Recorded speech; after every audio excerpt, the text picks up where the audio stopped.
Hello everyone, welcome back to my cooking channel cook with রিমিস kitchen. আজ একসঙ্গে তিনটে recipe দেখাতে চলেছি। একদম কুইক ব্রেকফাস্ট রেসিপি, নাস্তা রেসিপি বা স্ন্যাক্স রেসিপি হিসাবে এটা খেতে পারেন। সেই রেসিপি নিয়ে হাজির হয়েছি। একদম মুখরোচক, হেলদি, অ্যামেজিং তিনটে রেসিপি নিয়ে হাজির হয়েছি। পুরো রেসিপির সাথে থাকুন, অবশ্যই দেখাবো কীভাবে বানাচ্ছি তিনটে রেসিপি এবং কুইক রেসিপি, যে কেউ পারবে, বিগনার্সরাও এই রেসিপি বানিয়ে ফেলতে পারবেন। প্রথমেই দেখাচ্ছি আমি বেসন আর বেশি কোনো ইনগ্রিডিয়েন্টস নয়, ঘরে থাকা ইনগ্রিডিয়েন্টস দিয়েই বানাচ্ছি। বেসন নিলাম, অল্প একটু লবণ নিলাম, আর আমি এখানে জোয়ান দিয়ে দিলাম অবশ্যই। আর আমি কিছুটা পরিমাণে কাঁচা লঙ্কা আর পেঁয়াজ এখানে গ্রেট করে নিয়েছিলাম, সেটা দিয়ে দিলাম। দিয়ে আমি জল দিয়ে ব্যাটারটা রেডি করে নেব। আমার চ্যানেলে নতুন ভিউয়ার্স হলে এক্ষুনি একটা লাইক করে দিন, কমেন্ট করে জানাতে ভুলবেন না কেমন হলো, আর অবশ্যই সাবস্ক্রাইব করবেন, পাশে থাকা বেল আইকন প্রেস করতে ভুলবেন না। আর আমি ধনেপাতা দিয়ে দিলাম আর জল দিয়ে এটাকে একটা ব্যাটার বানিয়ে নিচ্ছি। আর আমি এতে দেব একটু সুজি দেব। আপনারা চাইলে নাও দিতে পারেন, তবে সুজি দিলে ব্যাপারটা আরও হেলদি হয় এবং সলিড হয় অনেকক্ষণ পর্যন্ত। এটা মানে সলিড খাবার হিসাবেও এটা আপনি খেতে পারেন। আর আমি এখানে একটা বিশেষ ইনগ্রিডিয়েন্ট দিচ্ছি, সেটা হচ্ছে ইনো। আপনার ইনোর পরিবর্তে বেকিং সোডা দিতে পারেন, তবে ইনো দিলে অবশ্যই প্লেন ইনোটা দেবেন, কালারফুল ইনো না। ব্যাস মিক্স করে ভেজে নিন, অ্যামেজিং একটা ব্রেকফাস্ট রেসিপি তৈরি হয়ে যাবে।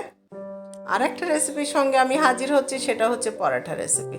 মানে হামেশা আমাদের ঘরে হয়ে থাকে, তবে অনেকে বলে ময়দার পরোটা বানালে স্টিকি হয়ে যায়, পরে ঠান্ডা হয়ে গেলে খাওয়া যায় না। তবে আমি যে প্রসেসটা দেখাবো সেই প্রসেস অবলম্বন করে যদি বানান, তাহলে এমন নরম তুলতুলে ক্রিস্পি একটা পরোটা হবে, আর কখনোই স্টিকি ভাব হবেই না পরোটাতে।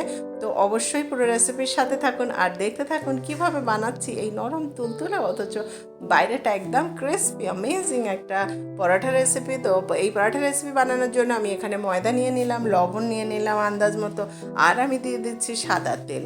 দিয়ে আমি খুব ভালোভাবে কিন্তু ময়ান তৈরি করব না, জাস্ট একটু তেলটা মিক্স করে নিচ্ছি। নিয়ে আমি এখানে জল দিয়ে ময়দাটাকে মেখে নেবো, একটা ডো বানিয়ে নেব। তবে অবশ্যই এই ডোয়ের মধ্যে কিছু টিপস অ্যান্ড ট্রিক্স আছে, আমার সাথে থাকুন, স্কিপ করবেন না, তাহলে কিন্তু হারিয়ে ফেলবেন জিনিসটা। আমার ময়দাটা মোটামুটি মাখা হয়ে গেছে, এখানে সেই ট্রিক্সটা দিতে চলেছি। এখানে সাদা তেল আবারও একটু হাতে নিয়ে ময়দাটাকে খুব ভালোভাবে মাখবেন। দীর্ঘক্ষণ মাখার দরকার নেই, অনেকে বলে ময়দাটাকে খুব মাখতে হয়, না হলে পরোটা লুচি নরম হয় না, ফোলে না, এসব কিন্তু কোনো ব্যাপার নয়। ময়দাতে একটা গ্লুটেন থাকে, এটা একটু ভালোভাবে মেখে নিয়ে ঢাকা দিয়ে অবশ্যই 10 মিনিট রাখতে হবে, না হলে কিন্তু লুচি, পরোটা, রুটি কোনোটাই ভালো হয় না। তো অবশ্যই আমার মাখা হয়ে গেলে আমি এটাকে ঢাকা দিয়ে 10 মিনিটের জন্য রেখে দিয়ে ফিরে এসে পরোটা বানিয়ে নেব। আমার মুচমুচে অ্যামেজিং পরোটা তৈরি হয়ে যাবে। চলুন তৃতীয় রেসিপিটা দেখাই, সেটা হচ্ছে আমার এখানে ব্রেড পকোড়া। একদম মানে বিগনার্সরাও বানিয়ে ফেলতে পারবেন, বাচ্চা থেকে বয়স্ক সবার খুব ফেভারিট এই রেসিপি। আমি এখানে কিছুটা পরিমাণে বেসন নিয়ে একটু চালের গুঁড়ো নিয়ে নিয়েছি, আর আমি এখানে জিরা দিয়ে দিলাম, গোটা সাদা জিরা সেটা, আর আন্দাজ মতো লবণ দিয়ে দিচ্ছি। আর এখানে আমি রেড চিলি পাউডার দিয়ে দিলাম। আপনাদের যদি আরও ছোট বাচ্চা খেতে চায় তাহলে গোলমরিচ দিয়ে দেবেন।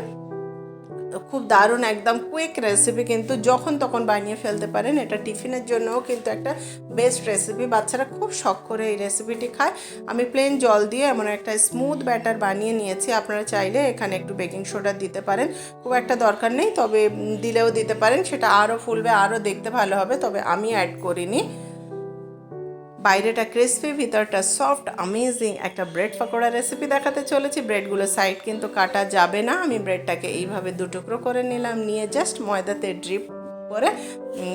একটু ডিপ করে নিচ্ছি। নিয়ে আমি ওদিকে আমার তেল গরম হচ্ছে, তাতে দিয়ে আমি বোথ সাইড গোল্ডেন ফ্রাই করে তুলে নিচ্ছি। অ্যামেজিং তিনটে রেসিপি শেয়ার করলাম, কেমন হলো অবশ্যই আমায় জানাবেন, আর বানিয়ে আমাকে জানাবেন কমেন্ট করে। ভালো থাকবেন, সুস্থ থাকবেন, এইভাবে আমাকে সাপোর্ট করবেন। Thank you.